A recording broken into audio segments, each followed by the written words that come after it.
siya ng highway. Ginawa pala itong kalsada yung taas.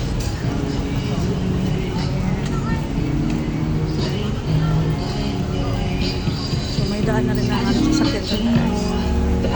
Sa Baclaran Church.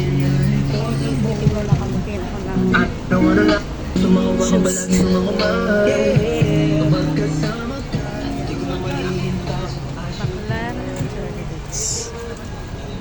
Ito yung parang divisoria nila guys dito sa Baclaran.